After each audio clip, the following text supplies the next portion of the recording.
Alors, professeur Marandi, l'opération True Promise 3 est en plein déploiement.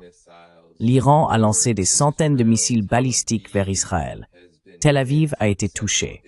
Le centre d'Israël, où se trouvent des infrastructures militaires importantes, a été frappé assez durement.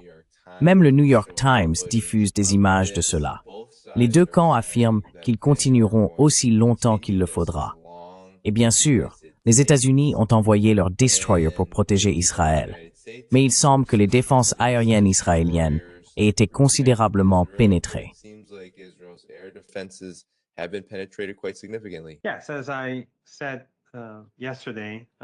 Oui, comme je l'ai dit hier, les Iraniens allaient réagir.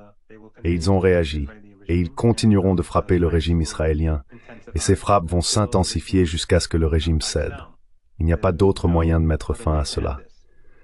Peu importe à quel point les États-Unis et les Européens essayent de soutenir ce régime génocidaire, les Iraniens resteront fermes et l'Iran continuera avec une grande fierté à soutenir l'axe de la résistance et surtout le peuple de Gaza.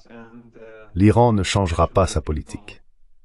On apprend également que les défenses aériennes iraniennes fonctionnent bien mieux que prévu, ou que ce que l'on entendait initialement dans les médias occidentaux et en ligne, et que les missiles iraniens passent malgré la tentative collective de protéger le régime israélien.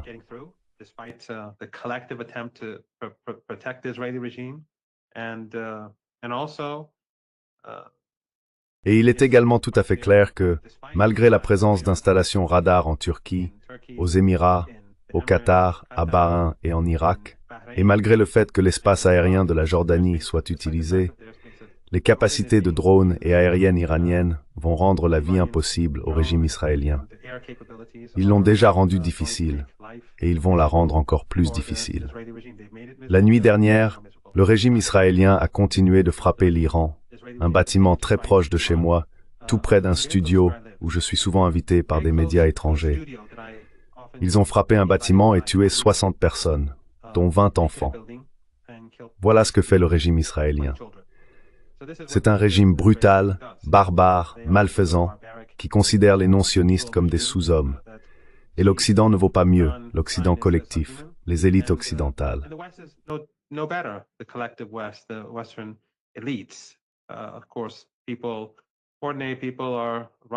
Bien sûr, les gens ordinaires se soulèvent, se réveillent et s'opposent à ce régime génocidaire.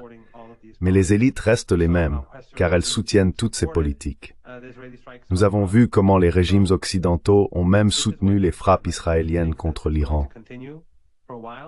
Voilà où nous en sommes actuellement. Je pense que cela va continuer encore un certain temps.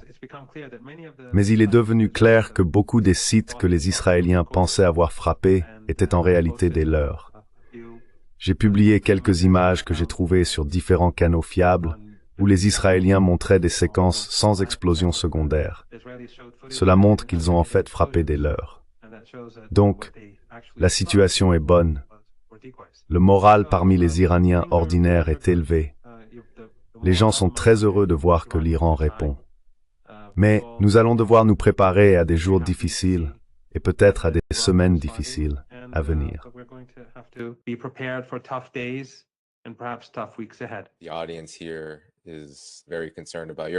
Le public ici est très préoccupé par votre sécurité, professeur Marandi. Je tiens à rappeler à tout le monde qu'il s'agit d'une guerre. Je veux dire, nous sommes à un stade de véritable guerre ici. Et donc nous pensons tous très fort à vous, professeur Marandi.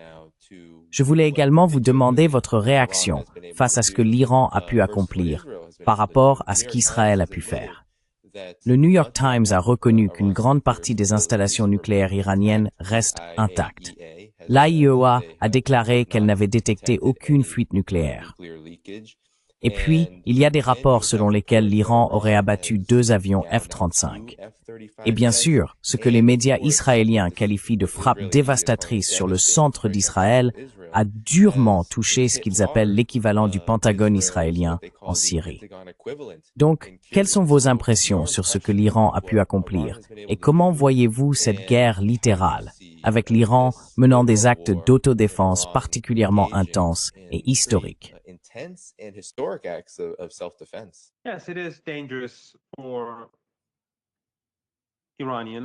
Oui, c'est dangereux pour les Iraniens, évidemment, et on m'a demandé de quitter mon domicile, c'est chez moi, mais je pense qu'il est préférable pour moi de rester là où je suis et de continuer ce que je fais. J'espère pouvoir continuer à le faire d'ici, à moins que la connexion Internet ne devienne vraiment mauvaise, car elle n'est déjà pas bonne du tout. Les Iraniens ont ralenti l'Internet pour des raisons de sécurité. Donc, depuis hier, comme vous vous en souvenez, l'Internet n'est pas très bon. J'utilise la connexion Internet de mon téléphone portable plutôt que le Wi-Fi.